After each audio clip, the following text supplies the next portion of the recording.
Second discours contenant la réponse aux principales objections qu'on a faites contre cette logique.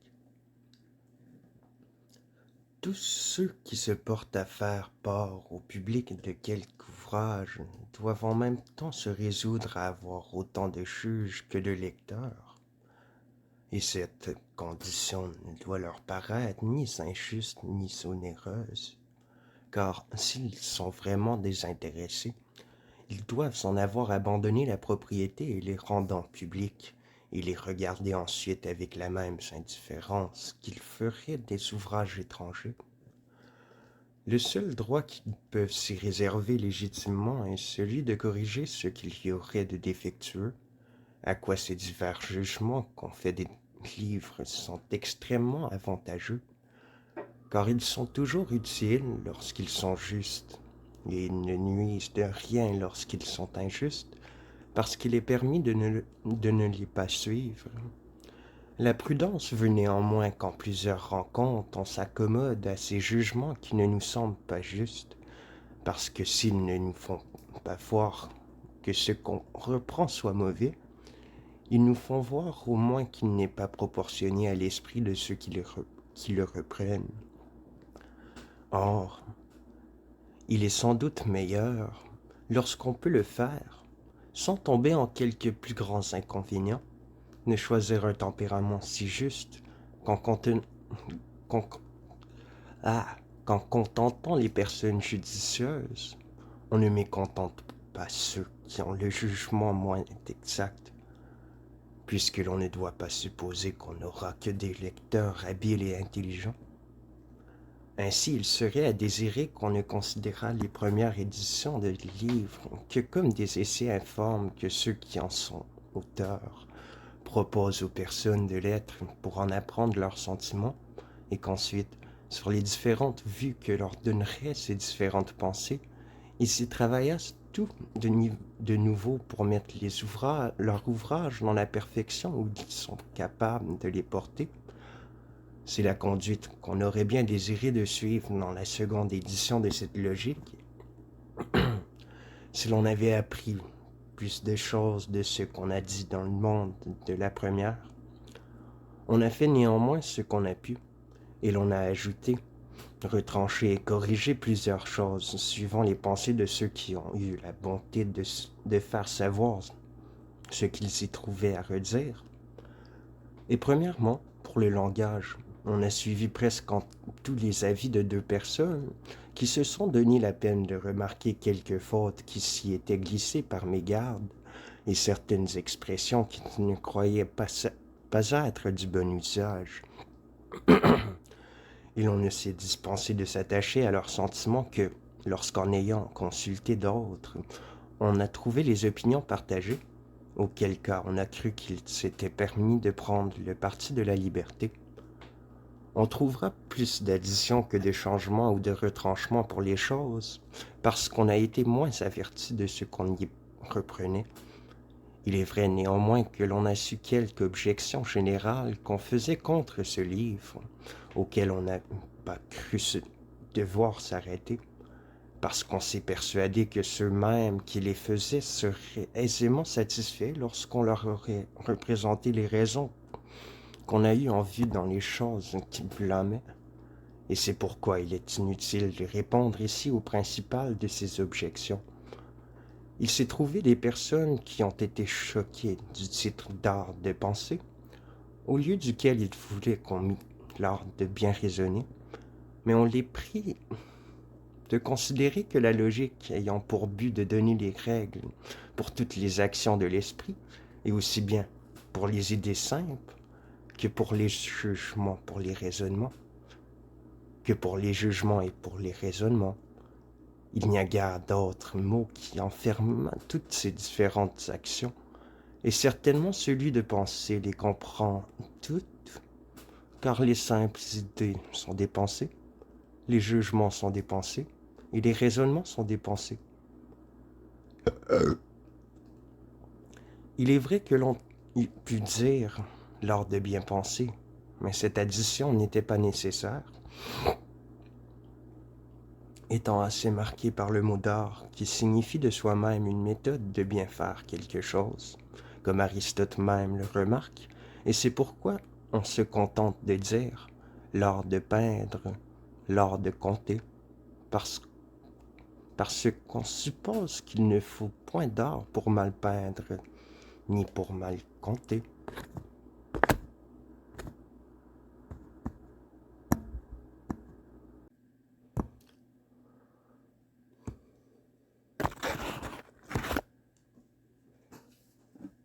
On a fait une objection beaucoup plus considérable contre cette multitude de choses tirées de différentes sciences que l'on trouve dans cette logique. Et parce qu'elle en attaque tout le design, il nous donne ainsi lieu de l'expliquer. Il est nécessaire de l'examiner avec plus de soin. À quoi bon, disent-ils, toute cette bigarrure de rhétorique, de morale, de physique, de métaphysique, de géométrie? Lorsque nous pensons trouver des préceptes de science, sans s'être informés si nous les avons apprises, ne devait-on pas supposer, au contraire, que si nous avions déjà toutes ces connaissances, nous n'aurions pas besoin de cette logique? Et n'eût-il pas mieux valu nous en donner une toute simple et toute nue, où les règles fussent expliquées par des exemples tirés des choses communes, que de les embarrasser de tant de matière qui les étouffe? Mais ceux qui raisonnent de cette sorte n'ont pas assez considéré qu'un livre ne saurait guère avoir de plus grand défaut que de n'être pas lu, puisqu'il ne sert qu'à ceux qui le lisent, et qu'ainsi tout ce qui contribue à faire lire un livre contribue aussi à le rendre utile. Or, il est certain que si on avait suivi leurs pensées, et que l'on eût fait une logique toute sèche, avec les exemples ordinaires d'animal et de cheval, quelque exacte et quelque méthodique qu'elle eût pu être, elle n'eût fait qu'augmenter le nombre de tant d'autres dont le monde est plein et qui ne se lisent point, au lieu que c'est justement cet amas de différentes choses qui a donné quelque cours à celle-ci et qui l'a fait lire avec un peu moins de chagrin qu'on ne fait les autres. Mais ce n'est pas là néanmoins la principale vue qu'on a eue dans ce mélange, que d'attirer le monde à la lire, en la rendant plus divertissante que ne le sont les logiques ordinaires. On prétend, de plus, avoir suivi la voie la plus naturelle et la plus avantageuse de traiter cet art, en remédiant autant qu'il se pouvait à un inconvénient qui en rend l'étude presque inutile, car l'expérience fait voir que sur 1000 jeunes gens qui apprennent la logique, il n'y en a pas 10 qui en sachent quelque chose 6 mois après qu'ils ont achevé leur cours. Or, il semble que la véritable cause de cet oubli ou de cette négligence si commune soit que toutes les matières que l'on traite dans la logique étant d'elles-mêmes très abstraites et très éloignées de l'usage, on les joint encore à des exemples peu agréables et dont on ne parle jamais d'ailleurs, jamais ailleurs, et ainsi l'esprit, qui ne s'y attache qu'avec peine, n'a rien qui l'y retienne attaché, et perd aisément toutes les idées qu'il en avait conçues, parce qu'elles ne sont jamais renouvelées par la pratique. De plus, comme ces exemples communs ne font pas assez comprendre que cet art puisse être appliqué à quelque chose d'utile, il s'accoutume à renfermer la logique dans la logique, sans l'étendre plus loin, au lieu qu'elle n'est faite que pour servir d'instrument aux autres sciences, de sorte que, comme ils n'ont jamais vu de vrais usages, ils ne la mettent aussi jamais en usage. Ils sont bien aises même de s'en décharger comme d'une connaissance basse et inutile. On a donc cru que le meilleur remède de cet inconvénient était de ne pas tant séparer qu'on fait d'ordinaire la logique des autres sciences auxquelles elle est destinée, et de la joindre tellement, par le moyen des exemples, à des connaissances solides, que l'on vit en même temps les règles et la pratique, afin que l'on apprît à juger de ces sciences par la logique, et que l'on retint la logique par le moyen de ces sciences. Ainsi, tant s'en faut que cette diversité puisse étouffer les préceptes, que rien ne peut plus contribuer à les faire bien entendre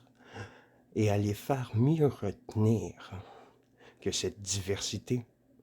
parce qu'ils sont d'eux-mêmes trop subtils pour faire impression sur l'esprit, si on ne les attache à quelque chose de plus agréable et de plus sensible. Pour rendre ce mélange plus utile, on n'a pas emprunté au hasard des exemples de ces sciences, mais on en a choisi les points les plus importants et qui pouvaient le plus servir de règles et de principes pour trouver la vérité dans les autres matières que l'on n'a pas pu traiter. On a considéré, par exemple, en ce qui regarde la rhétorique, que le secours qu'on pouvait en tirer pour trouver des pensées, des expressions et des embellissements n'était pas si considérable. L'esprit fournit assez de pensées, l'usage donne les expressions, et pour les figures et les ornements, on n'en a toujours que trop. Ainsi, tout consiste presque à s'éloigner de certaines mauvaises manières d'écrire et de parler, et surtout d'un style artificiel et rhétoricien, composé de pensées fausses et hyperboliques, et de figures forcées, qui est le plus grand de tous les vices. Or, l'on trouvera peut-être autant de choses utiles dans cette logique pour connaître et pour éviter ses défauts que dans les livres qui en traitent expressément. Le chapitre dernier de la première partie, en faisant voir la nature du style figuré, apprend en même temps l'usage que l'on doit en faire et découvre la vraie règle par laquelle on doit discerner les bonnes et les mauvaises figures. Celui où l'on traite des lieux en général peut beaucoup servir à retrancher l'abondance superflue des pensées communes. L'article où l'on parle des mauvais raisonnements où l'éloquence engage insensiblement, en apprenant à ne prendre jamais pour beau ce qui est faux, propose, en passant, une des plus importantes règles de la véritable rhétorique, et qui peut, plus que tout autre, former l'esprit à une manière d'écrire simple, naturelle et judicieuse. Enfin, ce que l'on dit dans le même chapitre du soin que l'on doit avoir de n'irriter point la malignité de ceux à qui l'on parle, donne lieu d'éviter un très grand nombre de défauts, d'autant plus dangereux qu'ils sont plus difficiles à remarquer. Pour la morale, le sujet principal que l'on traitait n'a pas permis qu'on en insérera beaucoup de choses. Je crois néanmoins qu'on jugera que ce que l'on envoie dans le chapitre des fausses idées, des biens et des maux dans la première partie, et dans celui des mauvais raisonnements que l'on commet dans la vie civile, est de très grandes étendues, et donne lieu de reconnaître une grande partie des égarements des hommes.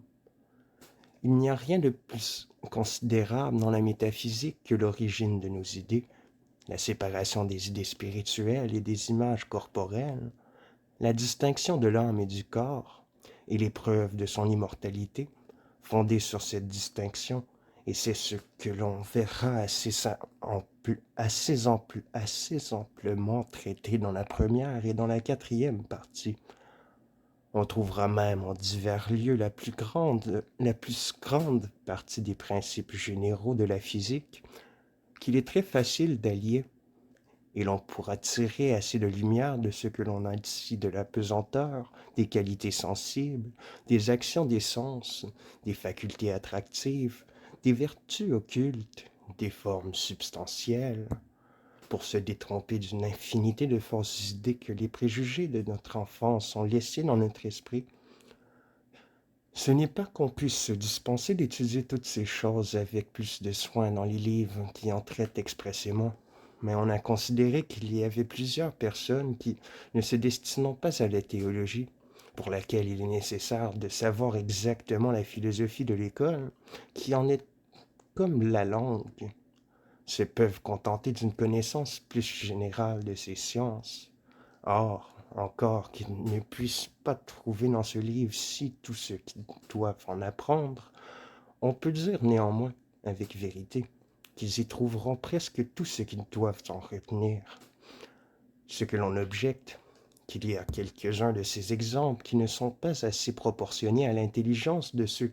qui commencent, n'est véritable qu'à l'égard des exemples de géomètres, de géométrie, car, pour les autres, ils peuvent être entendus de tous ceux qui ont quelque ouverture d'esprit, quoiqu'il n'ait jamais rien, quoiqu'il n'ait jamais rien appris de philosophie, et peut-être même qu'ils seront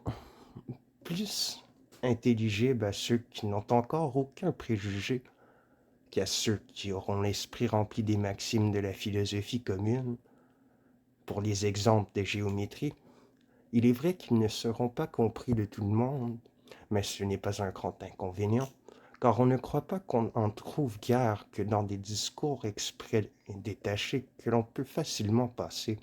ou dans des choses assez claires par elles-mêmes, ou assez éclaircies par d'autres exemples, pour n'avoir pas besoin de ceux de géométrie.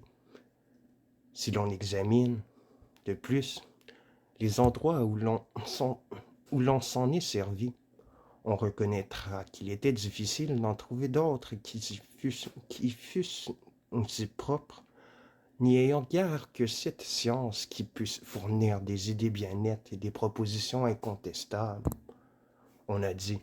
par exemple, en parlant des propriétés réciproques, que c'en était une des triangles rectangles, que le carré de l'hypoténuse est égal au carré des côtés.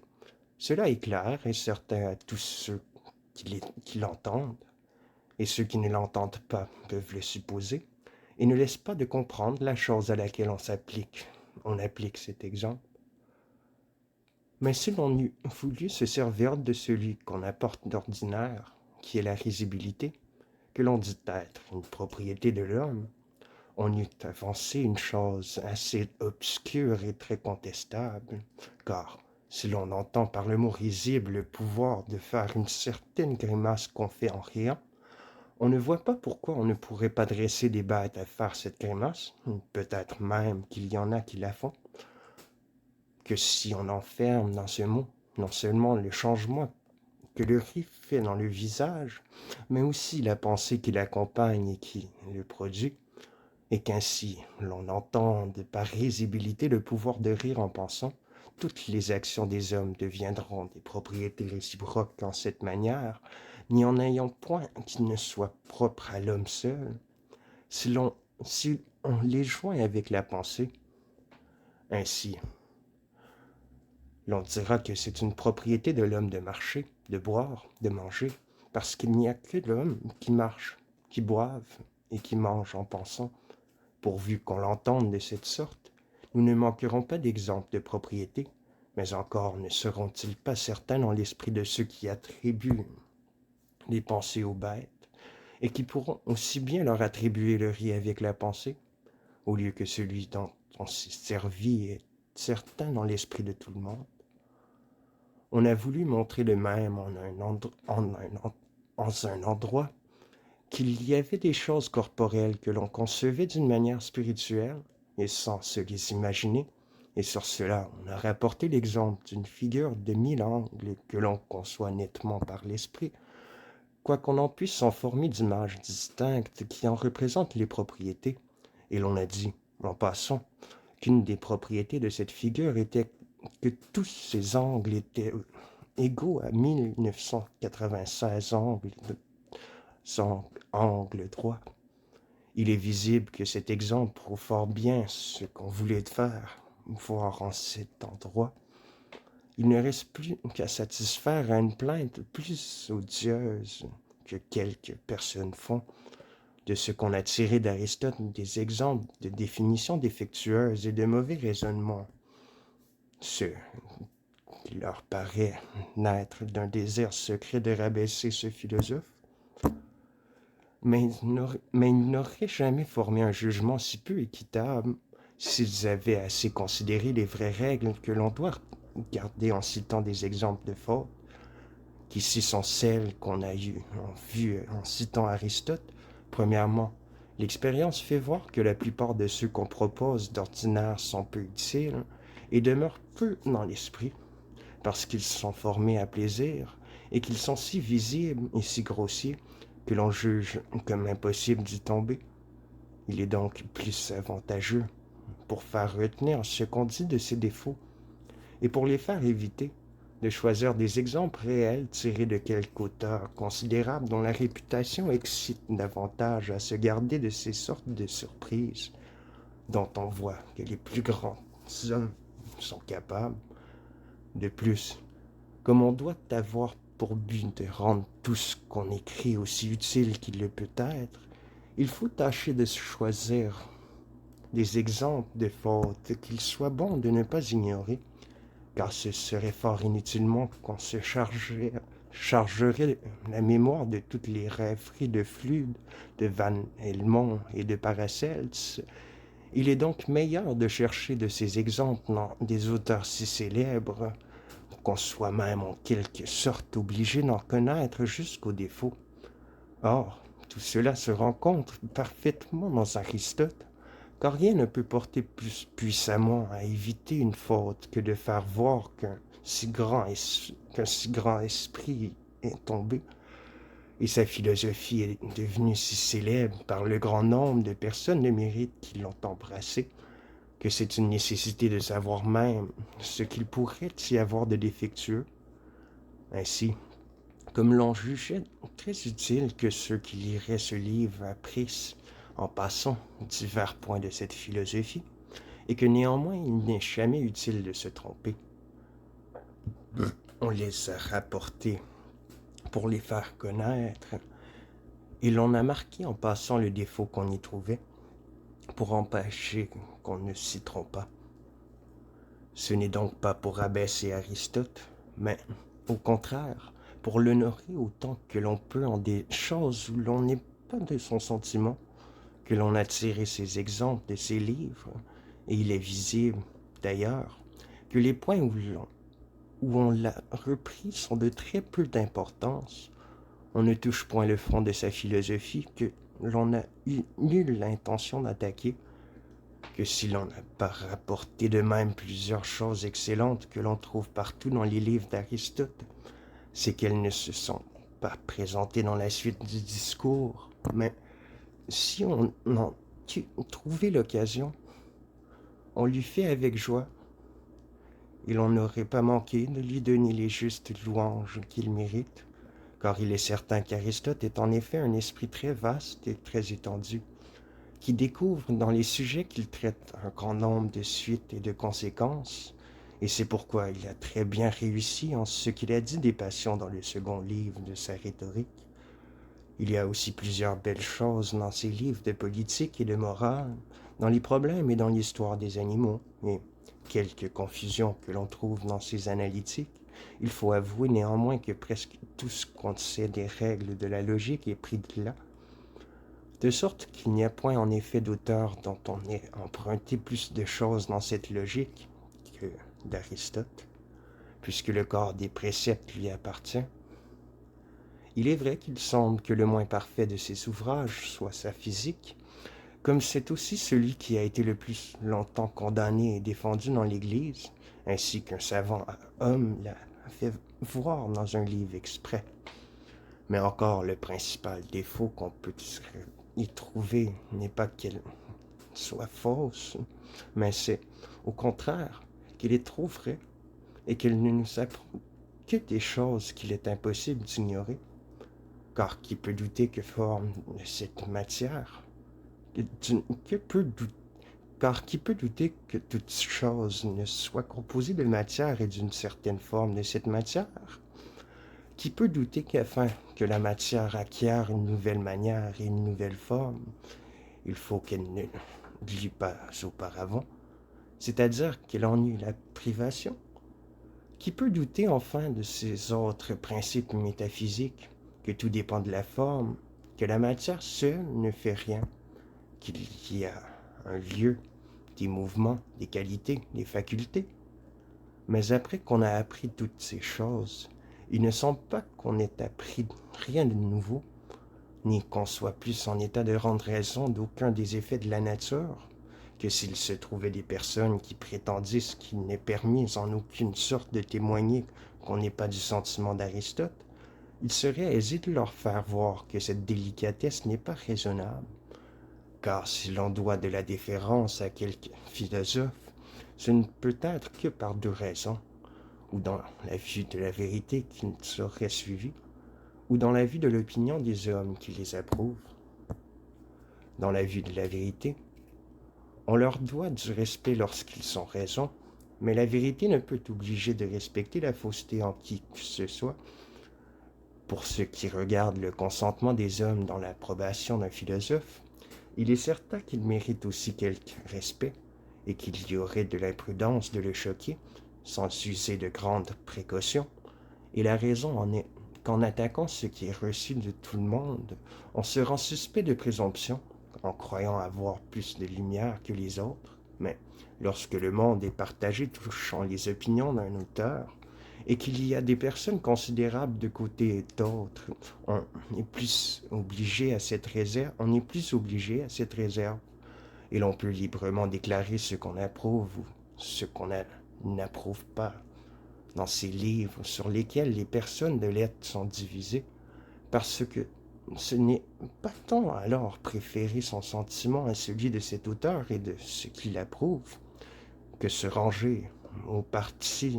de ceux qui lui sont contraires en ce point. C'est proprement l'état où se trouve maintenant la philosophie d'Aristote, comme elle a eu diverses fortunes, ayant été en un temps généralement rejetée, et en un autre généralement approuvée.